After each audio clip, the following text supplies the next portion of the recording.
The Whispers of Carmine, written by Ryuo, illustration by Sidman, proofread by Ortho.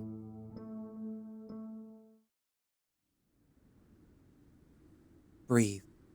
It hurt to watch. I felt his pain and ached to console him, but affection would ruin his progress. The boy of 13 sat in the lotus position, eyes glued shut, body racked with tension. There was a flash of agitated teeth. Bring your mind back. Focus. Just breathe. In and out. I loved the boy more than he could fathom. I willed his childish trauma gone every day, but they were his alone to banish. I could only guide him. Listen to the wind. It sings for you. Around us, the Arctic forest was tranquil. Snow gently feathered his fur. A calm breeze endeavored to soothe him to no avail. I watched his fists clench and his chest rumble in stress. He'd been shown so little patience and compassion in his short life. How could he be expected to master those same virtues? There may have been no cure for his temper, but I'd still try. He was my responsibility. Despite the peaceful forest clearing, the calming snow he loved so much in all my instruction, the boy broke his trance abruptly. I flinched, heartbroken, as he smashed his fist into the ground repeatedly. Enough. I intercepted his paw, clenching it tightly. He fought me for a moment, then snarled and avoided my eye. His resentment was palpable. I finally gave in and rubbed his ears with as much compassion as I could muster. This is our path. We have a duty to perform, I explained. It was your home once. You'll find the strength to face him again. I cupped the boy's cheek and turned him to face me, offering a comforting smile. Come, Loken. You know at least Dravonia will be pleased to see you. His tail flicked. I pulled him to his feet and clasped him around the shoulder.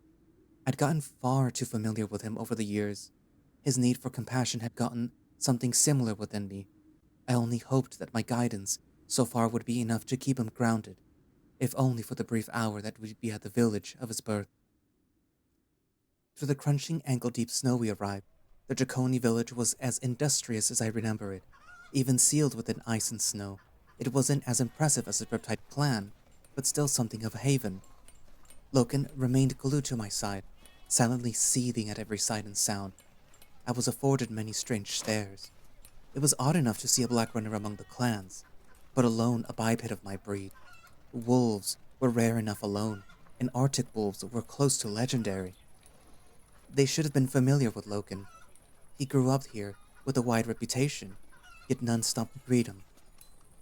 Okay, I patted the husky's shoulder, drawing him closer. He whined like a melancholic beast. I sharply whistled, making him jump. None of that, little one. Words or silence. He hated me for that rule, but he could speak. He wanted to learn. I needed to stay firm. We crossed the street swiftly. The hall was a monstrous building, arrogant in its design and weighed down by snow. Pulling my hood down, I grasped iron handles and pushed the heavy oaken doors forward. They groaned in effort. Loken sunk beneath my arms and entered into the warmth. Within was a long, bustling chamber. Rectangular dining tables lined the halls, upon which hung blunt weapons and woven tapestries of abstract patterns. Engraved pillars stood between the tables. A blazing fire pit ran the length of the center. The Draconi were gathered around, warming themselves with pleasant conversation, company, and food. Our arrival caused a stir. Eyes turned to Loken and I, each pair adopting a different shade of dread. That wasn't unusual. A foreign Blackrun rarely visits a clan for anything other than business. I was no exception, and my name was known to them. Loken's too, of course. No doubt that they remember the troublemaking husky. Little to no compassion awaited him here. The boy clung to me, teeth bared. I squeezed his shoulder. Manners, I reminded him. Don't give them further reason to judge you. Ignoring his petulance, I began to stride through the crowds. The snow dusting my thick black and gray robes quickly melted in the heat. At the end of the hall was a throne-like seat elevated on a platform, its occupant an aging bison, gesturing me closer with the tip of her head. She was a large and impressive woman, dressed in a fine fur mantle, befitting of a chieftain, though I'd rather suspected that she was far more to behold in her youth. You were fast. The chieftain sank further into her seat. 2 wardens stood by her side, spears pointed upwards, a fox and a jackal. I didn't know them, but as Loken shifted himself behind me, I suspected that he might. We moved just as fine in the snow, I bowed my head. I had no love for this woman, but I knew how to play the game of clan politics. The bison's eyes flicked behind me. Loken? She forced a smile. The boy growled. I tugged him by my side. He's doing fine. You speak for him? I do. The chieftain tutted. No different. Before Loken could even snarl, I bared my own teeth. He is mine, I declared. You'll earn his respect. The 2 wardens glanced at their chief. Goyen only rolled her eyes, merely hoping for a fonder greeting. It's been 3 years. I folded my arms, and we don't intend to make it longer. To business? It must have been a long trip from the Riptide. Drink, food? Spare us. Business. The messenger said it was urgent. Goyen just shook her hand at me. It wasn't me who asked for you. Then why are you talking? I resisted the urge to grumble.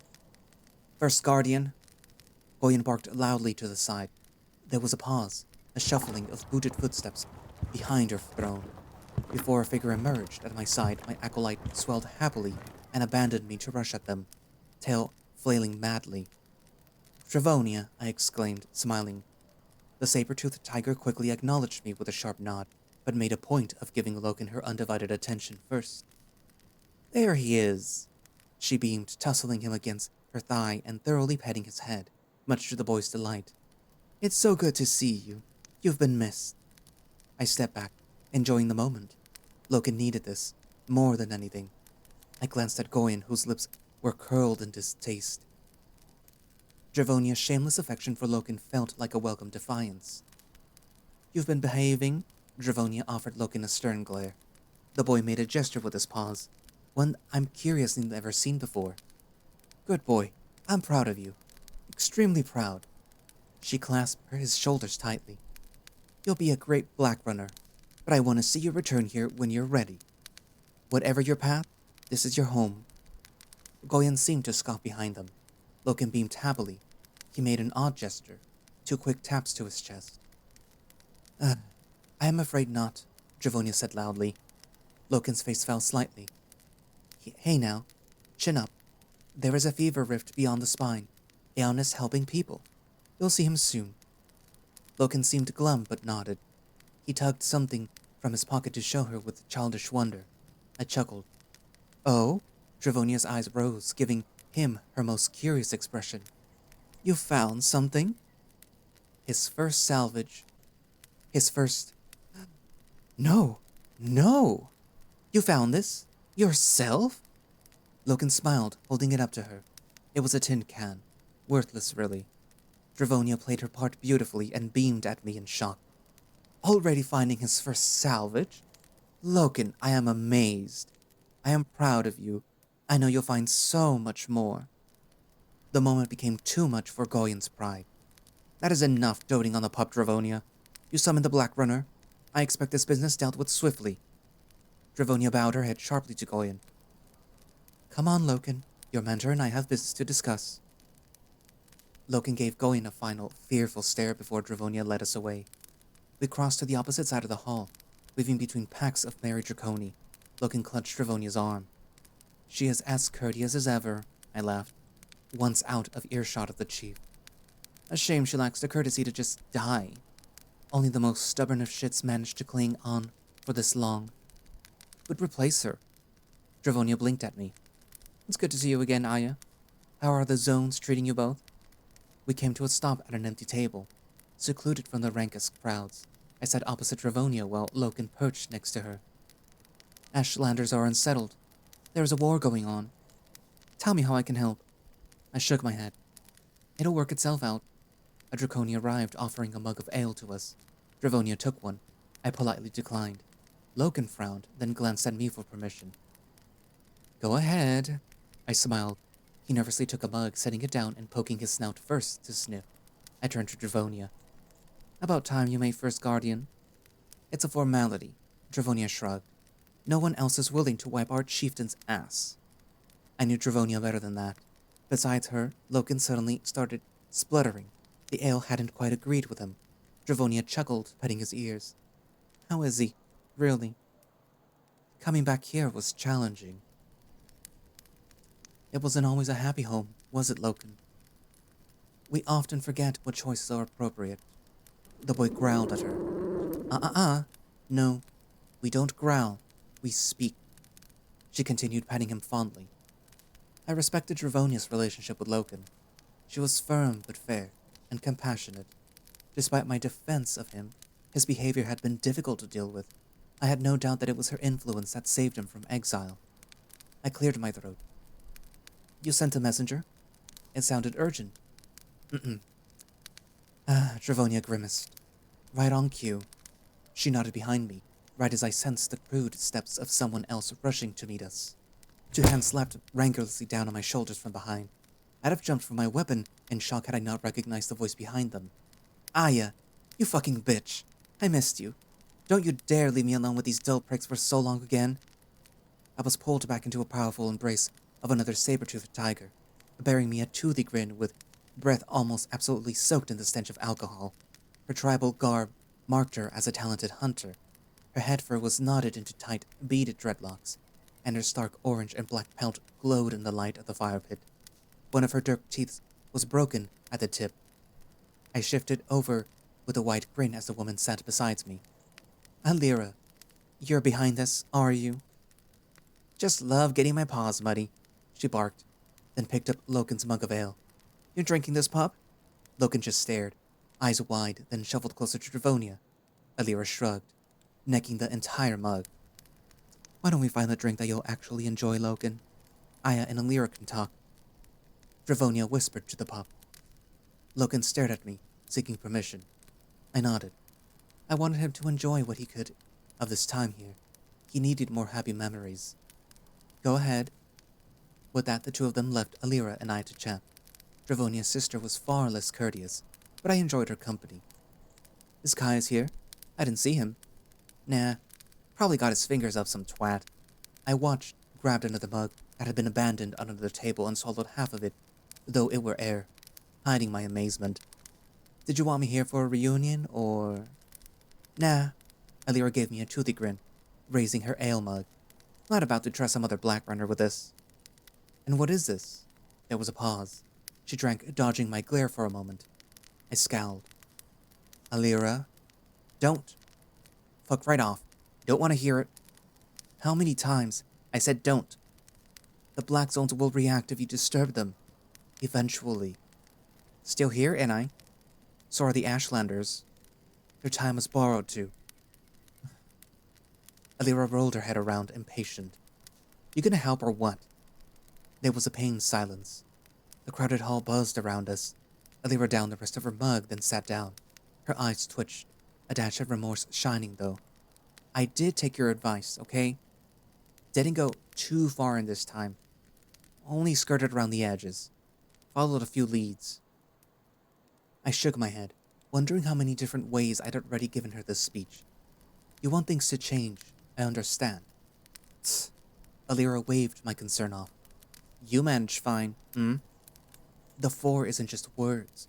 Even for us, the Black Zones aren't monsters to be slain. Bullshit. You told me about the path. Tell me again. You've heard it all. Just do it. Come on. I rolled my eyes. At this point, you might as well be the one telling me. All right. She grinned, baring her jerk teeth smugly. So, here's the crack. No one agrees what you Black Runners actually do.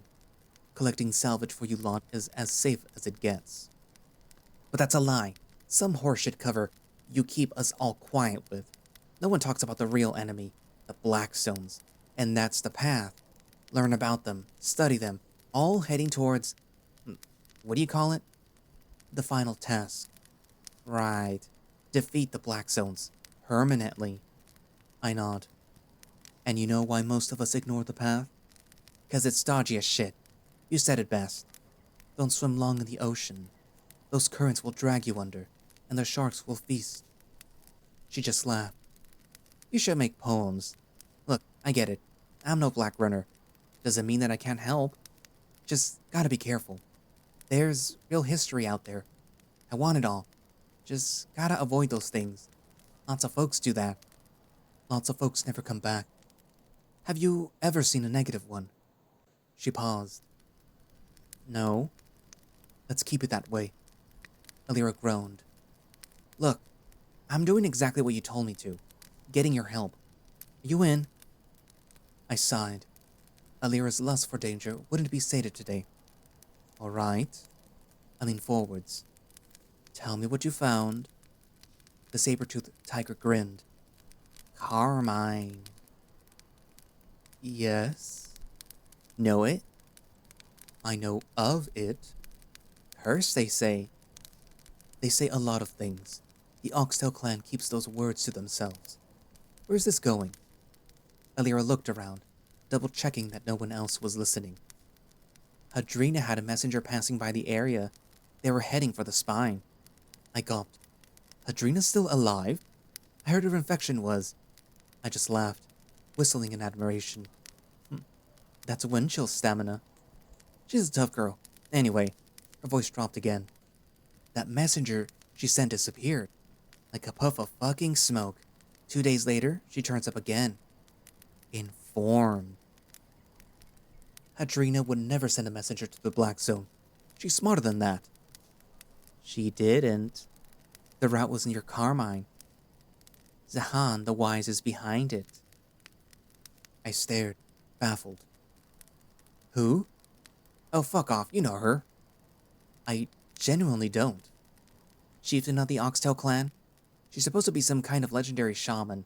They say that she can do things with Donnelly that'll turn your tits into bollocks and your bollocks into toads. I smirked. Sounds like your kind of witchcraft. There was a pause. So, what's the link? You're suggesting that Zahan is using her medicine to turn these people into informed? Maybe. I think you're misunderstanding what the informed are. Nah. Did you know Carmine is built on the border of the Black Zone? It's nearby, yes. That doesn't mean... Nah, sister. It isn't nearby. It's on it. Half in, half out. I laughed out loud. That's absurd. I thought Black Runners weren't allowed to think about that stuff. She winked. I know the informed don't spew out of nowhere like that. Black Zones are always involved, and Carmine is sitting in one. I was forced to shake my head. Still not convinced. How's this then? That messenger isn't the first to go near Carmine and disappear. Isn't the first one to turn up informed either. I faltered. Admittedly, patterns like that weren't the nature of the Black Zones. Alright. So we have a location outside the Black Zone where people are disappearing. They return later informed. That's what we're looking at. Now, how do you link Zahan into this? Alira looked around again, as though we were discussing high treason. She's been putting her women into their clans like little rats. They report back to her, keeping an eye on everything, even the nomadics. How in all gods would you know that? 'Cause I found one of the rats, handing them over to Caius. He got them squeaking. I winced. I hope it was worth it. Trust me, it wasn't my first choice. I'd already tried myself. You know damn well Caius is better at that stuff than me. She growled, looking away. Best not think about it. It doesn't matter. He got the truth. Alira leans in closer. It's huge, Aya. Zahan is up to something. She's abducting people and turning them into informed. I just know it. How do you suppose that she's kept this quiet? She doesn't need to. No one ever goes to Carmine. She grinned. It'll take a Black Runner to crack this one open. A damn good one. Alira, if this is true... I dropped my voice to a hiss. Tell Goyen. Tell Dravonia. Hell, if you don't care for subtlety, tell Caius. She pursed her lips, fixing me with a telling stare. Goyen would make a farce of it. Dravonia can't do shit. Caius would turn the whole fucking woods to ash. I love that orange shit stain, but he'd go overboard. Besides, this is Black Runner business, right? So it's gotta be a Black Runner. It's gotta be you. I wasn't convinced. Although my interest was piqued, could Zahan had really discovered something about the inform? Perhaps it could help us. Another step on the path. Truthfully, I doubt that she was responsible. Turning people informed deliberately was impossible.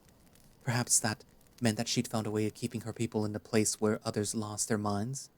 If so, I was no enemy to her. She'd know that. I could check it out. But if you're right, there might be other informed people there. Loken isn't ready for that. The saber-tooth blinked, surprised. So, just leave the pup here. Where I go, he goes. Tss, he'll be fine for a couple of days. No, it's not up for negotiation. Alira grinned. All right. Well, I got that covered. I know a warden who'll go with you. She'll watch his back. You're not coming? Yeah, trust me, I would, but Zahan knows me, and you're better off not mentioning my name. Just take my warden with you. Trust me, you'll want her. She's unbelievable. Even Kais thinks so. That caught my interest. Takes a lot to impress him. Who is it? One of Dravonia's newest girls. Got a temper, but loyal to the bone. I've seen her lay out 5 wardens 3 times her age. If anything goes south, she'll handle it. Most Blackrunners shunned the path, but I was loyal to it. I'd be foolish to ignore the word of someone I trust like Alira. Besides, the prospect of learning more about the informed was too tempting. All right, I nodded. I'll go to Carmine. Where is this legendary warrioress of yours? The fire burned well. Given the snow, I was relieved the flame was able to catch. It would have been a cold night in the dark otherwise. I watched Loken opposite the fire, attempting to skin the rabbit. He was clumsy, though he was excellent at the hunt itself. Preparing the cat for eating afterwards wasn't his talent. I winced and chuckled as the child's blade sliced the skin to ribbons, and his graceless efforts had him yelp and jump as a spray of blood hit his white fur face. He glared down at the animal angrily, but the rabbit's carcass had nothing to offer in response. Come, I beckoned him over, endeared by his efforts. You'll learn sooner or later. Loken shoveled over with a grumble and sat in front of me, looking sideways. I withdrew a linen cloth from my pouch, tilting his muzzle upwards with a thumb and dragging it across his blood-stained fur. What a mess, little one. He just growled. I allowed it this time. His petulant temper remained a childish quirk. I didn't think that he'd grow out of it. Soon, his face was clear again. I leaned back, inspecting my work. However fond of Loken I'd grown over the 3 years that I trained him, he remained a mysterious person. He usually avoided eye contact, and I couldn't get him to speak despite exhaustive encouragement. In many ways, he was scared and anxious, as he had ever been. In others, he was the bravest person that I knew. Tell you what, I said, scratching his ears. Go catch another rabbit. I'll prepare both of them for us. We'll eat well tonight. Deal? He smiled and jumped to his feet, child-sized bow in hand, and zoomed off into the night before I could remind him not to stray too far. He always found his way back, no matter how distant his journey. His eyesight in the dark was far better than mine, from what I could tell. I sat back in front of the fire, legs folded, staring at the embers in deep contemplation as I considered our destination. Carmine. The Oxtail clan were reclusive and of little significance. I had never been there, save for Alira. I didn't know anyone else who had. They could have been wiped from existence years ago for all anyone knew. Alira's accusations were wild, and yet I trusted her, more than my own eyes. If she suggested people were being abducted and turned informed, I believed her. But I'd never heard of such a thing before, being possible. The informed were symptoms of the Black Zone's corruption. It wasn't something that could be inflicted by intent. It was all strange. Too strange. There was a thump. Alira's warriors flopped down beside me, brushing snow off her shoulders. When I was introduced to the most promising fighter in the clan, I wasn't expecting someone quite so young. Tahki had less than 30 years. I hadn't seen her in action yet, and part of me wondered if she'd seen any herself. Jerky? The young honey badger beamed, holding a stick of dried beef out to me. I shook my head, politely refusing. Ah, you wolves don't like that stuff when it's baked, do you? I laughed. Those are just rumors. Rami doesn't agree with us any more than other breeds. Yeah. Ain't many of y'all law to ask, I chuckled, and she immediately raised her hands in apology. Ah, shit. I didn't mean it like that. It's alright. It's only the truth. Wolves are sparse. Gotta admit, never seen one like you. White furred, you know. Enjoy the sight. She joined me in staring at the flames. While I was always comfortable with silence, Tahki didn't seem to be. She squirmed, head flicking from side to side. You haven't been on many expeditions, have you? I asked. Eh? Me? Eh. Nah. Ran with a couple of old hunting parties. Dravonia mostly keeps me close. I smirked. She's grooming you for first guardian. Tahki blinked. Eh? She's first guardian. I've been Goya's ass wiper. I said nothing, only nodding in silence. Still, ain't all green, you know. Got me a good taste of blood close to the Black Zones once. Ashlanders? Aye, cowards. Could smell the shit in their pants when they ran off. I laughed again. As is their custom. There was a pause. Tahki was nervously juggling her foot. Alira spoke highly of you. The honey badger scoffed modestly. Fucking love that bitch. Dravonia too. Hard as fucking rhino's cock. Sharp as one too. Did they teach you to fight? Kinda. Already had a thing for it. Dravonia helped. She pulled me out of some real shit. What kind of trouble were you in? She flinched. Weren't always a good kid, you know. Bored. Took to fighting a lot. I was good at it. Good too. Broke some bones, split some teeth, you know. Dravonia saved my ass. Figured I just needed a good target. Well, I shrugged. This may not be one of those expeditions. Running with the Black Runners dull work. I figured we'd be sniffing about for scrap. Never expected Carmine to be on the menu. It might be nothing. Just a hunch Alira has. But the oxtails don't like outsiders. If they turn aggressive, your priority is to keep Loken safe. Understood? She was taken aback by my abrupt, stern tone. People often were when they saw how shamelessly protective I was of my acolyte. Aye. I'll keep him sound. Promise. I know him before you did, a bit. That perked my brow up. You knew Loken? Well? Ha, everyone did. Little shit should have been exiled for behaving like a fucking animal. I suppressed a growl. He was afraid. He still is. Going back to the Draconi terrified him. Yeah. Could see that. Little guy used to run soon as he got caught doing something bad. One time, he savaged some little girl's neck when they were playing tag. Guess he didn't realize that it was only a game. Guy used to bite anyone who got too close. I know. He was afraid. Yeah, and Goyen was a real bitch to him. No idea how Dravonia managed to reel his shit in so much. She opened her mouth to say something else, but hesitated. What? Don't tell no one I told you this. Secrecy is my trade. She clears her throat. You know the caretakers? They are the ones that look after our young'uns. She shrugged. Well, there was this one of them. I forgot the name. Loken was under her care. Thing is, there was rumors. Like, strong rumors. That she was mistreating him since he were a babe. Like, really mistreating him. No one gave a fuck, though, because Loken was a real prick, and she was all smiles and other kids loved her. I felt my gaze burn under my eyes. This wasn't the first time that I'd heard this rumor. Tahki winces. Thing is... Well, Dravonia heard the rumors, too. Goyen didn't want her interfering, but she ignored the order. How do you know this? Dravonia and I were really tight by then. After Loken almost ripped the girl's throat out, Dravonia spent like a day with him. Just chilling with him, you know? Trying to figure him out. Then the next day, she went and spoke to his caretaker. Spent like 2 hours in there. No idea what they talked about. Tahki shivered. Dravonia came out. Had this weird look on her face. I asked about it, but she was all chill. No problem, she said. Never mentioned it again. But 3 days later, That caretaker is dead. Like, dead as shit. Real slow death, too. Goyen blamed Ashlanders, but...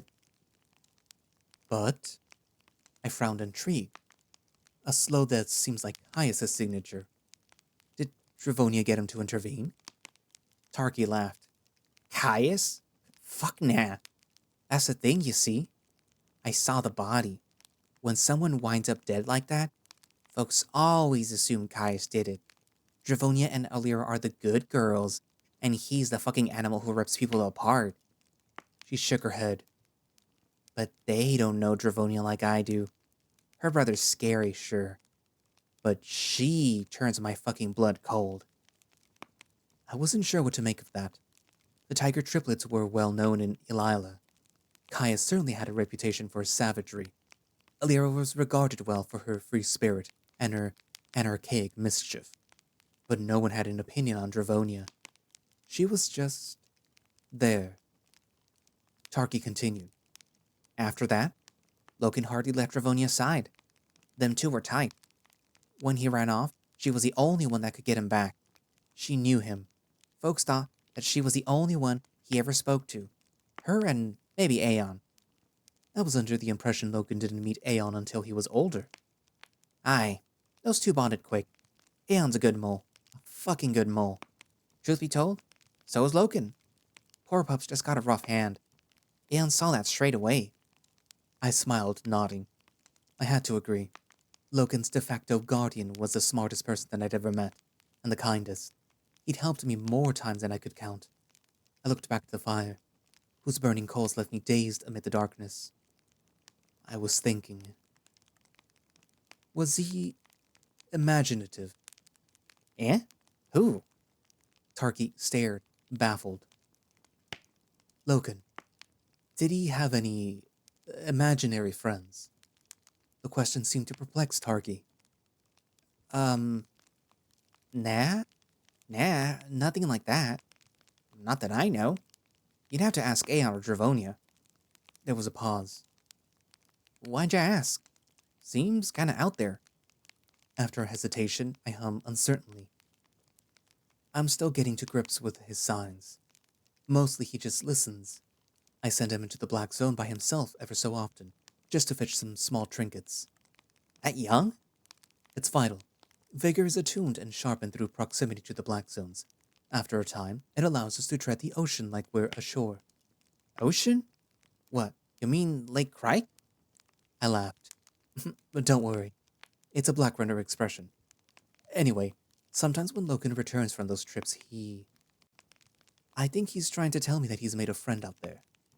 Tahki laughed. In the Black Zone? Yes. Someone his age.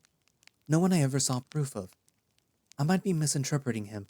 As far as I know, Loken is the only acolyte in Ilila right now. That's fucking wild. Some random kid in the Black Zone? I thought they just ate ya up.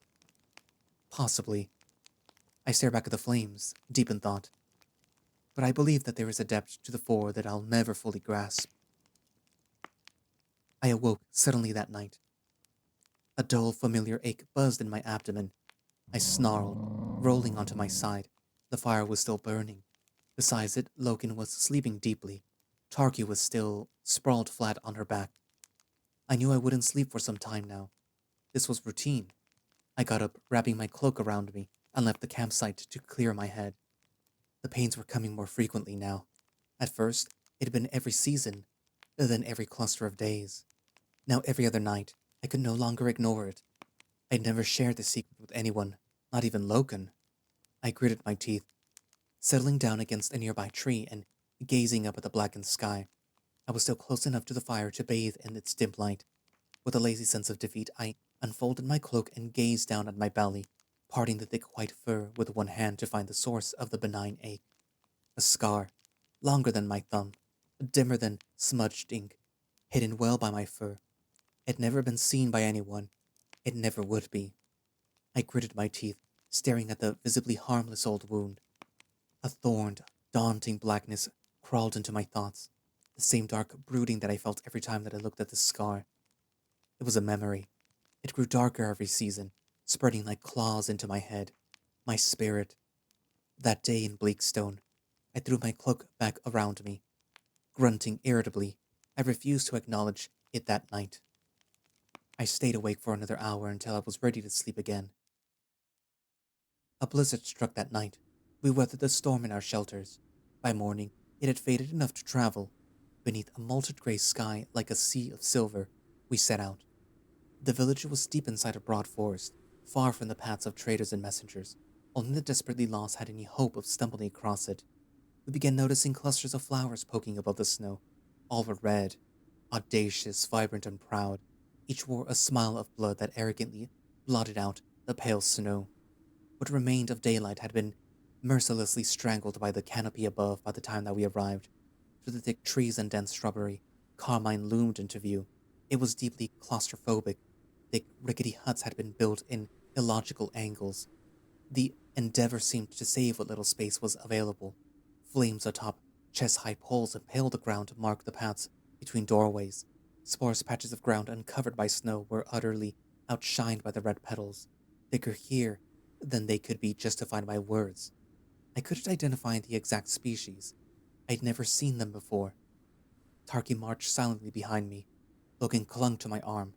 Soon he shook nervously and pointed forwards. The Oxtail clan had emerged from their huts to meet us. I counted 12, doubtless of many more staying out in sight. Each stalked closer under a shroud of dim light, hooded and baring teeth. I admit, even I felt uneasy. The closest was a squirrel. She hissed at us. Out! No strangers! I nudged Loken behind me. Tahki, true to her duty, tugged the boy to her side and let me do the talking. It's all right. My name is Aya. I am a black runner. No! Another member of the clan joined the squirrel. No one! Away! We'll be gone within the hour. I wasn't sure if that was the truth or not yet. There's been informant in this area. I'm here to help. There was no reply. They stood, still as frozen statues, caught in indecision. May I speak to your chieftain? Quite suddenly the squirrel drew a short blade from a hidden sheath, cutting the air with a loud scrape. I stepped back, holding my arms up. Behind me, Tahki shoved Loken further back and snarled. Easy there, nutsucker. We ain't here to fight. Tahki's lack of subtlety didn't serve us well. The remaining Oxtail tribeswomen drew similar crude weapons. Every single one of them was armed. I peered closer at them, yearning to discern the vacant, sour glares that never once blinked nor looked away. The only indication that they were all still living was the intermittent puffs of cold fog blowing from their mouths. There was no sickness to them, that I could tell, and yet it was somehow doubtless these people were unwell. Peace, friends. The voice, quiet and frail, cut through the scene like serrated shrapnel. The clan jolted, backing away and softened as though pulled on a puppet's strings. My frowning eyes turned to the direction of the new speaker. Sheathe your weapons, and your fear. This is a friend. Zahan the Wise was old, very old. She hobbled with some indiscernible dignity that was unnerving to behold. A head shorter than me, the gray-furred lynx drew closer with a walking stick of twisted pine, a thick cloak of black fur, and a bold number of bones, trinkets hanging from her neck, wrists and arms. She smiled through a net of yellowing teeth, her sharp orange eyes lazily pulling my attention. She settled in front of myself, Tahki, and Loken before bowing her head. Welcome. She almost seemed to weep in gratitude. You are so welcome. Don't fucking feel like it, Tahki hissed. We are the Oxtail clan and wary of outsiders. I beg your sympathy and forgiveness for my people's caution. I played along. Zahan, if I'm right? My name is Aya. I'm here. The Slayer. Yes, I know you. Tahki frowned at me. Loken flinched at that name. I, quite used to the disgusting title, just smiled politely. That was a long time ago. Have I offended? Zahan shook her head shamefully. Of course not. All black runners have titles. It's tradition. I judge by your deeds. Zahan bowed again. Honored black runner. What brings you to the Oxtail clan? We've no lodgings for the night. We'll be gone well before then. I just want to talk to you. Zahan seemed surprised. Truly, we've nothing here. All the same, if you have the time. Zahan glanced behind me, wary of my company. I turned to Tahki. Will you take Loken? Wait outside the village. I won't be long. Loken growled loudly. Easy, pup. I smiled at him. It'll be okay. He wasn't buying it. Tahki tugged me out of Zahan's earshot. Her voice dropped to a hissed whisper. Fucking ain't right, this. You seen these pale fuckers? No way you got a trot here alone. Your duty is to the pup, not me. This is Black Runner business. Ah, fuck off. Can't be. I said no. I'll speak with Zahan alone. Take Loken. Watch him. She didn't answer.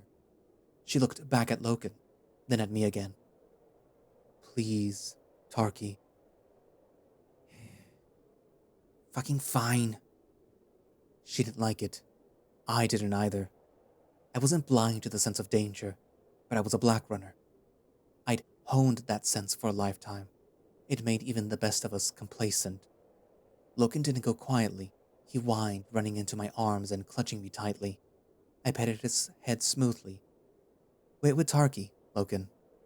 He wasn't blind to that sense either. His wit was strong.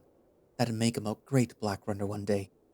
It took me a while to pry him from me, but he begrudgingly followed Tahki away from the clan and out of sight. Behind me, Zahan tapped her cane to the ground. Walk with me. She smiled sweetly. I followed. She led the way further into the village. I watched her move, keenly eyeing the strained limp in her step and listening to the crude jingle of her bone trinkets. I couldn't quite place her age, but I gathered her to have many years on Goyan. She said nothing. There was only the sound of our crisp footsteps in the snow. I moved slowly to match her feeble pace. Around us, pale, oxtail eyes followed. They kept their distance, some daring to show their fangs in warning. I ignored it all. If you don't mind me asking, I began, watching Zahan's very closely. Your people are far more removed from the clans. I value solitude as much as any other Black Runner. But why the isolation? Zahan sighed. When I was young, we were nomadic people. There was a time when we pledged to join our clan with the greatest chieftain Delilah had ever seen, DeRosa. Were you aware that DeRosa had been dead for quite some time? I wasn't. I'm sorry to hear that. Who stands in her place? Her son, Garrick. He was a sweetling babe when I last saw him. The wind picked up. A cold shiver ran down my spine. It was a deeply familiar sensation, one of peril. I looked around, alert, but saw nothing to garner caution just yet. Zahan continued, oblivious. The bickering and braying of the clans were too much. We had no stake in DeRosa's war. We only want peace. DeRosa was reluctant to grant it, so we took it ourselves. She came to a stop right by an open clearing in the woods. Beyond, I spotted several other structures that seemed abandoned, nestling shyly behind a clearing of trees stripped bare by the bitter winter. Tell me why you've come, Slayer. I couldn't take my eyes off the clearing. The cold shiver was back. The wound in my gut stirred. Something sour lurked there. Informed people have been seen near your clan. Quite a number. Zahan was dismissive. They're common, no? The Black Zones are chaos. There's no order to their nature. When a pattern forms, it means something. Zahan didn't reply. Have you seen any? They'd appear as bipeds, but cursed beyond sense. Zahan gestured to the clearing before us. Look, she said. Look closely. Uneasy, I did so. Broken branches swayed in the bitter wind. What am I supposed to see? Keep watching. I did so. The dim light faded from the overcast sky. Beyond the forest, the lonely wooden structures melted into darkness. One in particular stood out. A barn, locked and isolated. I looked closer. A distant muffled groaning suffocated my thoughts. There it was. We were standing right in the precipice of the black zone. I could never mistake the sensation, a chill that trickled like venom into the soul. If one stepped within, the mind is drowned by a thick darkness that rides with oppressive currents and daunting whirlpools. The black zone listens and mocks. Every whisper is a scream. Every step is a desperate fumble. I glared in horror. It was too absurd and unlikely to fathom. Alira had been right. The Oxtail clan had indeed built their entire village on the edge of this very black zone. Some structures even sat within it. That a chieftain of Zahan's supposed wisdom could have made such a blunder was beyond me. No, it didn't make sense. This had to be more than just a simple mistake. Zahan, I whispered. Did you know? I stepped away from the black zone, signaling for her to do the same. Oh, Slayer. She just smiled, waving off my concern with a lazy hand gesture. I am aware. I failed to accept it. She couldn't have allowed it. Surely she just misunderstood. Zahan, you see those buildings there? I point to the barn situated within the black zone. They're inside the black zone. The negative ones have free access to your people. Her response only served to baffle me further. But we have access to them. She wore a fearlessness that perturbed me. I scowled. Do you not understand what I am saying? Zahan nodded, slowly. It was a simple mistake made long ago. Then we act fast. We will relocate these people tonight. We'll stay to help. No. Zahan shook her head. You misunderstand. We're staying right here where we are. You're allowing this. I am. I allowed a glimpse of my fangs. She was misinformed. She was deluded beyond sense. Explain yourself. But Zahan just stepped around me. Her staff tapped calmly on the ground and began a slow march into the black zone. Stop! I cried, rushing into her path to stop her. She held up a hand to halt me. You've taken the life of a negative one. Did you understand it? My lack of action in that moment was foolish, but I feared losing the opportunity to investigate that twisted logic that lay at the heart of Zahan's delusion. So I took a breath. I calmed myself. Do you care for your people? Zahan nodded. More than the wide world. Then you understand why we have to get them out. Now. No, Zahan snapped at me. Absolutely not. The ensouled do not leave these grounds. The what? Every one of us is blessed by an angel's touch. Angel? I've not heard of that word. Her head slowly twisted around, and her eyes locked onto a particularly wooden cottage back in the safety of her village. Torches lined the walls, eyes flickering in the dying dusk. On the door was a thick, rusted chain, a lock to keep people out, or keep something in. Zahan. My hand went to my blade. What's in there? My children, she uttered, the words falling from her mouth like stones, her eyes fluttering shut, and then she shuddered. She was struck suddenly by some torrent of emotion. They came back from the Black Zone. They're informed. I marched around to her front and blocked her view to try and command her attention. Zahan, were they informed? She only continued to stare, her gaze penetrating straight through me. Yes. She hissed the words, her lips utterly still. I watched a single tear form in her eye, then trickle down her cheek. Many were. That night. I thought then that I understood. This was just the fallout of Zahan's grief, the loss of her children, her people, the pain of watching them turn mindless and inane. But I was wrong. I bent down to one knee, taking Zahan's hand in my own and holding it. I'm sorry, I said calmly, meeting her dead stare with my own. I am sorry that this happened, but your village is halfway inside a black zone. So long as you stay here, it will happen again. The black zones do not discriminate.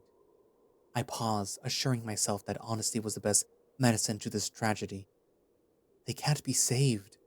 Zahan, I'll give them peace. Peace? The way her glare locked suddenly onto me like a viper striking its prey unnerved me. I flinched. You've come to murder my children, Slayer. My people? To be informed is no life. She doesn't reply. I'm here to help. There was a long, aggressive pause. Zahan finally only smiled. Did it sing to you? I'm sorry? As you cast its metal body down, did you hear it sing? She waited for an answer, eyes full of hope. I had no answer for her, only a blank, bewildered stare. No? Then I pity you, she sighed in sympathy, patting my hand that was atop of hers. I pulled away and stood up. Zahan's gaze had turned sour. I was no longer welcomed here. She advanced on me, the sad glow in her eyes slowly catching fire. Now a steadfast inferno of fury burned beneath them. You, and all the ignorant, should be content to let us slip between the cracks. But you intrude on our solitude, our peace, to wish death on our singers, our children, and mark that as compassion? That won't be forgiven. I saw it then. What ailed her was more than simple delusion. It was a deranged, violent madness that bled from her as blood from an open wound. The painful truth dawned on me. You've been exposing your people to the Black Zones. Deliberately. Tell me it isn't true. It is true. And the others. Those missing who turned up informed. Your work? Yes, my work. I wasn't sure what action to take. As Bloodrunners, we decide our own paths. Are we protectors? Explorers? Navigators? I never imagined meeting one who would place their people in the path of the Black Zones by choice. Such a thing was beyond imagining. Was I to arrest her? Kill her? Reason with her? Then I saw Zahan's people gathering. Angry, hostile faces bleeding through the dark. Too many to count. I was surrounded, caught between them and the border of the Black Zone. I saw the same madness in their eyes too. That sickness that I had observed. I knew its cause now. They'd been drowned in the Black Zone for too long. Some depraved psychosis had twisted this place into a cult of insanity. I withdrew my blade. I was outnumbered many to one, but Zahan stood right before me, unarmed, an easy target. These people would surely hang on to her every twisted word with depraved desperation. I could have ended it here by cutting the old woman's throat, but naivete stayed in my hand. This isn't solitude, Zahan. Do you not have eyes and ears in the heart of every clan? She looked at my blade and back at me. There are no measures that I wouldn't take to keep my people safe. Why? For the music. Zahan pleaded desperately with me. Have you listened? Listen to what? The wailing of the informed? That isn't music. It's meaningless. I pointed the tip of my blade to Zahan's face. Immediately her followers, no, her cultists, started to charge forwards in alarm to save their leader. Zahan held a hand to stay their fury. They froze. I shook my head, furious. You've done this to your people. Robbed them of their senses. There are no less puppets on your string than you are to the ocean. I should cut them free and spare them. She stared down my blade, fearless. That would be a mistake. You should not have come, Slayer. You cannot leave. She was right. I shouldn't have come, but not for my sake. Loken was hiding nearby. For all I cared, they could kill me so long as the boy escaped with his life. But should I make that bargain? No. Zahan's insanity clearly lacked all ends. She couldn't know where my heart lies, for she'd strike it without hesitation. As though on cue, a fox in Zahan's clan jogged over and joined this circle of cultists surrounding us. The boy is gone, she blurted.